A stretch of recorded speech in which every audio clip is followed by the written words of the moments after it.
Welcome to Wondering Broadcast News. I'm your host, Allison. It's been a long time since the Israelites have had good news, but we at Wondering have found something to build your excitement. Grant, before we break this news story, can you recap what has been happening? You bet, Allison. Our viewers will probably remember the names of the people that God made his unbreakable promises to. Abraham, Isaac, and Jacob. Jacob is the man who had 12 sons. One of those sons was named Joseph. Joseph was the one who was sold by his own brothers to be a slave in Egypt. However, God was with him and helped him rise to a position of great power. He was able to save the lives of many people, including his brothers and his father, Jacob. Then Jacob and all of his descendants moved to Egypt. They became known as the Hebrew people, also called Israel. Allison, you have the news on what happened next? I sure do, Grant. At first, Jacob's family was happy in Egypt. They were able to care for their flocks and have more and more children. After many years, Egypt had a new pharaoh who was afraid of the Israelites because there were so many of them. Pharaoh feared that the Israelites would take over Egypt. So he instituted a terrible program of slavery. The Hebrews were treated very badly and were forced to do hard work. But then things got worse than anyone could have imagined. Pharaoh ordered that every Hebrew baby boy must be killed. Grant, tell us about one special family and what they did. There was one Hebrew couple who gave birth to a baby boy.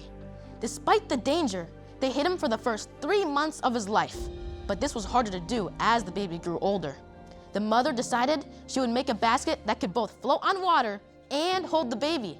She set the basket and the baby in the tall grasses along the Nile River. We just heard that Riley has found the baby's older sister, who apparently saw what happened next. Let's go to Riley and get the scoop. Riley, can you hear us? Yes, I can, Allison. You're right here with Riley, and we have found the baby's older sister. Please tell us more about what happened after your mom put the baby into the river. I wanted to see what would happen. Really, I wanted to see what God would do with my baby brother. So I watched from a safe distance. His basket floated in the river near the place where Pharaoh's own daughter had come to take a bath. I was unsure what was going to happen, but then one of her servants picked up the basket and brought it directly to her. She opened the basket and looked right at him. Pharaoh's daughter had your little brother in her reach? Oh no! She could see right away that he was a Hebrew baby, and she knew that he was supposed to be killed. But that's when something completely unexpected happened. As my little baby brother started crying, she looked at him sweetly. She felt sorry for him. Instead of killing him, she started asking if anyone could help feed him. Wow! Who else in Egypt could have disobeyed Pharaoh's order without being in big trouble? It was a good thing that Pharaoh's daughter found him. Exactly. That's when I did something brave. I went over Pharaoh's daughter and her servants and asked if they would like me to find a Hebrew woman who could take care of the baby. Of course, I didn't tell him he was my baby brother. Did she let you get someone? Yes. So I ran home and got my mom. You mean the baby's own mother was the one who got to take care of him? Yes. Not only was my baby brother protected by her orders, but she also paid my mom to take care of him. How amazing! You heard it here. Pharaoh's daughter saves Hebrew baby boy and pays the mother to take care of him. Allison, back to you. I have the record here. Pharaoh's daughter named him Moses, which means pulled out. She named him that because she pulled him out of the river water. Moses' mother took care of him until he was old enough to live in Pharaoh's palace. That's right, a Hebrew boy who was supposed to be killed ended up growing up in Pharaoh's own household.